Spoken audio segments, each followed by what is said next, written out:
Hello viewers, आज हम आपको इस वीडियो में जननी सुरक्षा योजना के बारे में बताएंगे। तो अगर आप हमारे चैनल पहली बार आए हैं तो मेरे चैनल को सब्सक्राइब कीजिए। जननी सुरक्षा योजना वह योजना है जो सरकार उस समय देती है एक जननी को, एक माँ को, जब वह एक प्रेग्नेंट रहती है या उस समय उसकी डिलीवरी होती है। डिलीवरी होने के बाद यह इस योजना का लाभ मिलता है। इस योजना में उसको लगभग 5,000 रुपये दिए जाते हैं डिलीवरी के समय। तो इस योजना की और डिटेल मेरे चैनल पे हैं। आइए चलिए हम इस वीडियो में अब बताते हैं। इसका लाभ गर्भवती महिलाएं, विशेष रूप से आर्थिक रूप से कमजोर परिवार की महिलाएं भी उठा सकती हैं। योजना के नियमों के अनुसार कुछ अलग भी हो सकते हैं। लाभ सरकारी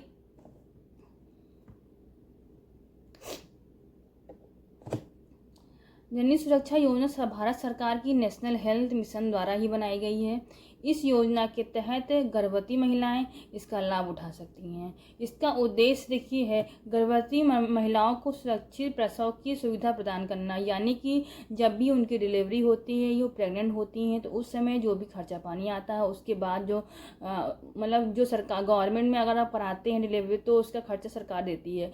और उसके बाद जो उसका लालन पालन होता है प्रसव डिलीवरी वुमेन का, तो उसके बाद उसके खर्चे आते हैं, उसके लिए उसको पैसे दिए जाते हैं।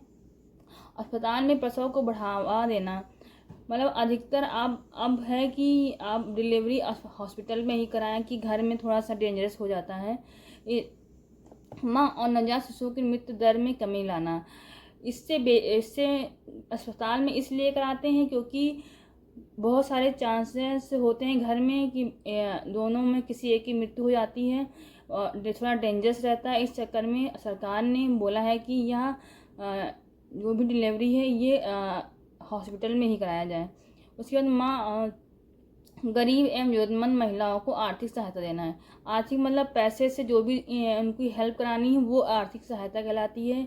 वो हम सरकार इसको डिलीवरी के टाइम ही बच्चों को या उसके पेरेंट्स को दे दिया जाता है। योजना का लाभ कैसे मिलता है?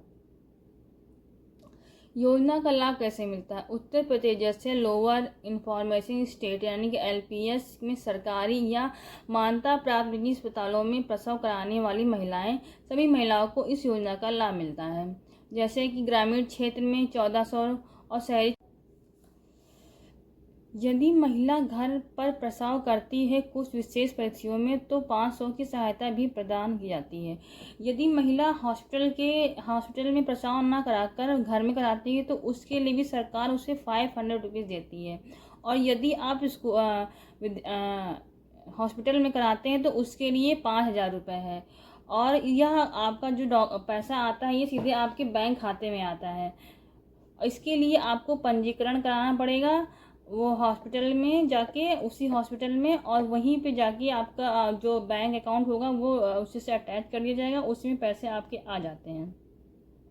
आवेदन कैसे करें? नज़दीकी सरकारी अस्पताल, प्राथमिकता स्वास्थ्य केंद्र या सामुदायिक स्वास्थ्य केंद्र में गर्भावस्था का पंजीकरण कराएं। अपने क्षेत्र के कार्यकर्ता में संपर्क करें। प्रसव सरकारी या मान्यता प्राप्त अस्पताल से कराएं, और यानी कि जो डिलीवरी है वो सरकारी मान्यता प्राप्त हॉस्पिटल से कराएं, तभी इसका लाभ आप उठा सकते हैं। पात्र होने पर सहायता राशि आपके बैंक में आ जाएगी, सीधे वो डायरेक्ट आपके बैंक में आ जाती है। इसमें योजना के लाभ: सुरक्षित अस्पताल में प्रसव कराएं, यानी कि जो भी आप प्रसव डिलीवरी करा रहे वो एकदम सेफ होना चाहिए, छोटे मोटे नहीं होने चाहिए, सरकारी गवर्नमेंट होना चाहिए। आर्थिक सहायता मिलती है। माँ और शिशु के स्वास्थ्य की बेहतर देखभाल होती है, दोनों को अच्छे से देखभाल हो जाती है।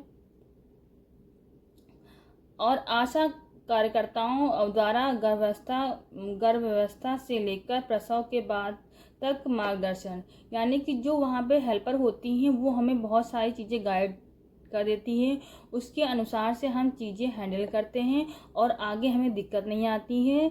जो भी प्रोसेस से डिलीवरी के टाइम होता है वो सारी चीज़ें अच्छे से गाइड कर देती हैं। तो इस तरह से आप इस योजना का लाभ उठा सकते हैं, यानी कि जननी सुरक्षा योजना का आप लाभ उठा सकती हैं। जो भी लोग नहीं जानते हैं इसके बारे में वो इस वीडियो के माध्यम से इसकी पूरी जानकारी लें ताकि आप इसका लाभ उठा सकें।